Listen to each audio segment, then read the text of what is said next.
कभी सोचा है कि हम लाइफ में इतना स्ट्रगल क्यों करते हैं? जो चीज़ें हमें खुशी देती हैं, हम चाहते हैं वो हमेशा के लिए रुक जाए, और जो तकलीफ देती हैं, हम चाहते हैं वो पलक झपकते ही गायब हो जाए। इसी खींचातानी में, इसी रेजिस्टेंस में सारी परेशानी छुपी है। जिंदगी का सबसे पहला और सबसे बुनियादी सच पता है क्या है? ये है अनिच्छा, यानी इम्पर्मनेंस। कुछ भी परमानेंट नहीं है, सब कुछ बदल रहा है हर पल। मौसम, हमारे इमोशंस, रिश्ते, यहाँ तक कि हमारे ये शरीर, सब एक कांस्टेंट फ्लो में है, एक बदलाव के दौर से गुजर रहे हैं। दुख या सफरिंग तब शुरू होती है जब हम इस सच को एक्सेप्ट नहीं करते। हम अच्छे लम्हों को मुट्ठी में बंद करके रखना चाहते हैं और मुश्किल वक्त को धक्का देकर भगाना चाहते हैं। लेकिन इससे होता क्या है? सिर्फ बेचैनी बढ़ती है। शांति का रास्ता पता है कहाँ से निकलता है? एक्सेप्टेंस से। इस बात को सुकून से अपनाने से कि हर फेज, चाहे अच्छा हो या बुरा, बस एक फेज है, वो आएगा और चला जाएगा। जब हम ये समझ जाते हैं तो हम उस चीज को छोड़ना सीख जाते हैं जो अब हमारे काम की नहीं। और जैसे ही हम इस बदलाव को, इस इम्पर्मनेंस को एक्सेप्ट करते हैं ना, हम आजाद हो जाते हैं। हम प्रेजेंट मोमेंट को एंजॉय कर पाते हैं, बिना इस डर के कि ये खत्म हो जाएगा। और हम चैलेंजेस को इस यकीन के साथ फेस करते हैं कि ये भी गुजर जाएगा। हर मुश्किल एक पड़ाव है, मंजिल नहीं। तो अगर सब कुछ बदल रहा है, तो जो हमारे साथ हो रहा है उसके पीछे क्या है? क्या ये सब बस रैंडमली हो रहा है? बिल्कुल नहीं। यहां दूसरा सच सामने आता है, कर्म, यानी कॉज एंड इफेक्ट। कुछ भी चांद से नहीं होता। हमारा हर एक्शन, हर थॉट, हर लफ्ज एक अंजाम पैदा करता है। कर्म को पनिशमेंट या रिवॉर्ड की तरह मत देखो। ये कोई ऊपर से कंट्रोल नहीं कर रहा। ये एक नेचुरल लॉ है, बिल्कुल ग्रेविटी की तरह। आप एक पत्थर शांत पानी में फेंकोगे तो लहरें उठेंगी ही। ठीक उसी तरह हम जो भी करते हैं, उससे एक एनर्जी क्रिएट होती है जो घूमकर हम तक वापस आती है। और इसकी सबसे पावरफुल बात है इंटेंशन। कर्म सिर्फ एक्शन से नहीं, सोच से भी शुरू होता है। एक नफरत भरा ख्याल चुभने वाले शब्दों में बदल सकता है, और वही शब्द हर्टफुल एक्शंस बन सकते हैं। वहीं दूसरी तरफ अगर हम अपने अंदर कंपैशन पैदा करें, तो हमारे आसपास शांति का माहौल बन जाता है। ये हमें पर्सनल रिस्पॉन्सिबिलिटी सिखाता है।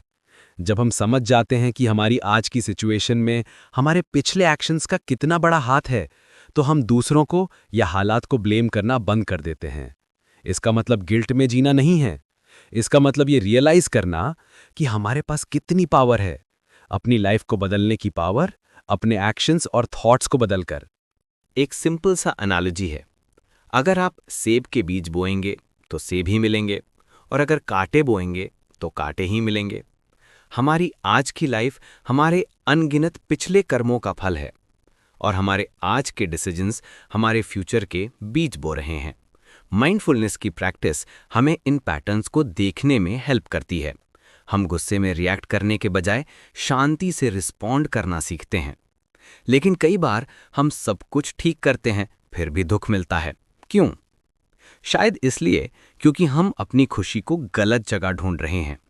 ये तीसरा सच है, अटैचमेंट ही सफरिंग का कारण है।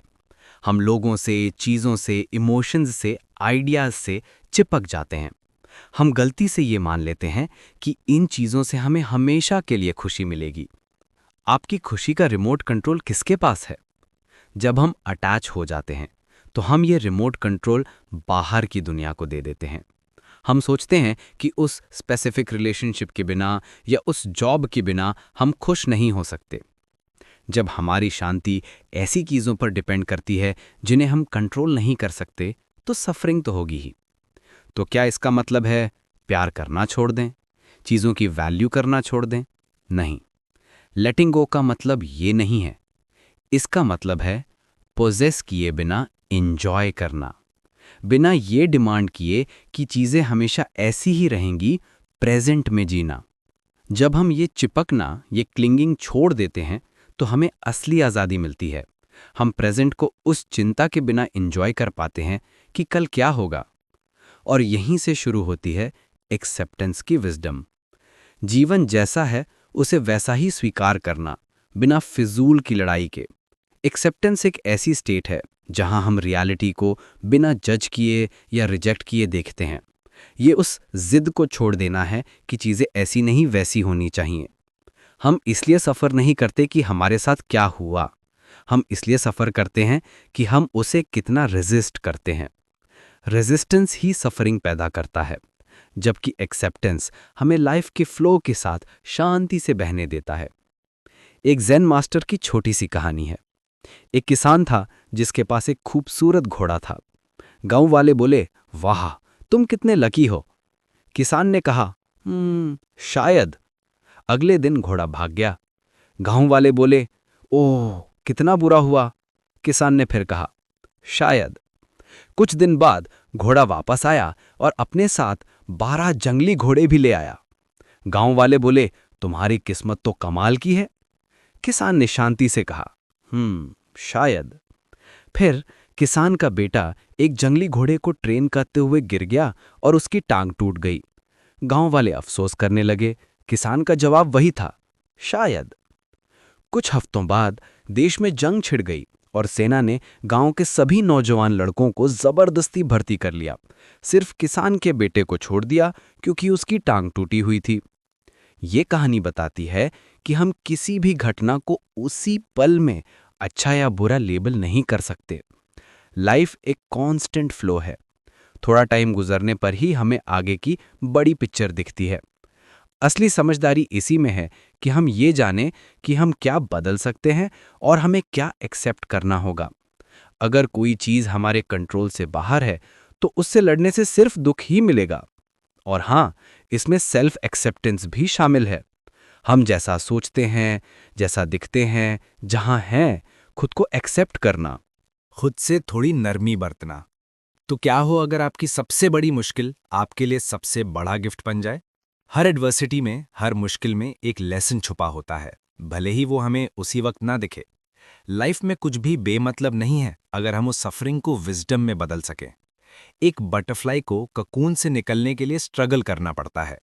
वो स्ट्रगल ही उसके पंखों को इतनी ताकत देता है कि वो उड़ सके।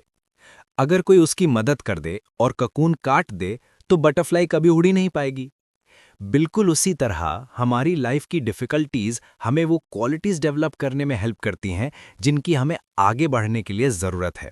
जब हम अवेयरनेस के साथ सफरिंग को फेस करते हैं तो वो हमें अपने अंदर झांकने पर मजबूर करती है। हम खुद से सवाल करते हैं और ग्रो करते हैं। ये हमें आने वाले कल के लिए मजबूत बनाती है। तो अगली बार जब कोई मुश्किल आए तो ये पूछने के बजाय कि ये मेरे साथ ही क्यों हो रहा है, ये पूछने की कोशिश करें, मैं इससे क्या सीख सकता हूं। ये छोटा सा शिफ्ट हर रुकावट को एक लेसन में बदल देगा। जब हम इस बात पर ट्रस्ट करते हैं कि हर चीज के पीछे एक रीजन है तो हम चैलेंजेस को ज्यादा शांति और क्लैरिटी से फेस करते हैं। ये सब बातें, इम्पर्मनेंस, कर्मा, लेटिंग गो, एक्सेप्टेंस, इन सब को प्रैक्टिस कैसे करें? इसका जवाब है माइंडफुलनेस। हमारा दिमाग एक रेस्टलेस मंकी की तरह है। एक पल में अतीत में, पछतावे में, और अगले ही पल भविष्य की चिंता में। आगे क्या होगा, वैसा होगा या नहीं। माइंडफुलनेस हमें इस भागदौड़ से निकलकर प्रेजेंट मोमेंट में लाकर एंकर करती है। वही एक मोमेंट जो असली है। ये जीने का एक तरीका है, हर काम में पूरी तरह प्रेजेंट रहना, चाहे आप खाना खा रहे हों या किसी को सुन रहे हों। मेडिटेशन इस रेस्टलेस माइंड को ट्रेन करने का तरीका है। एक सिंपल सी प्रैक्टिस है। शांति से बैठिए और अपनी सांस पर ध्यान दीजिए। हवा कैसे अंदर जा रही है और कैसे बाहर आ रही है, बस इसको ऑब्जर्व कीजिए। जब दिमाग भटके, और वो भटकेगा ही, तो उसे प्यार से वापस अपनी सांस पर ले आइए। माइंडफुलनेस हमें एक सिचुएशन और हमारे रिएक्शन के बीच में एक छोटा सा स्पेस देता है, और उस स्पेस में पावर है, पावर टू चूज। हम गुस्से या डर में आकर इम्पल्सिवली एक्ट करने के बजाय सोच समझकर रिस्पॉन्ड करना सीखते हैं। खुशी कोई ऐसी चीज नहीं है जो फ्यूचर में मिलेगी, वो इस बात में है कि हम अपने प्रेजेंट को कैसे जीते हैं। जब हम माइंडफुलनेस के साथ जीते हैं तो हमें रोजमर्रा की जिंदगी में खूबसूरती दिखती है। हम शोर के बीच में भी शांति ढूंढ लेते हैं। अंत में सारी बात आकर हमारे मन पर रुकती है। हमारा मन हमारा सबसे अच्छा दोस्त हो सकता है या हमारा सबसे बड़ा दुश्मन। हमारे साथ क्या होता है वो हमें उतना दुख नहीं देता जितना हम उसके बारे में क्या सोचते हैं वो देता है। जब हम नेगेटिव थॉट से अटैचमेंट छोड़ देते हैं और अवेयरनेस के जरिए अपने अंदर शांति पैदा करते हैं तो हम अपने मन को ट्रांसफॉर्म कर सकते हैं।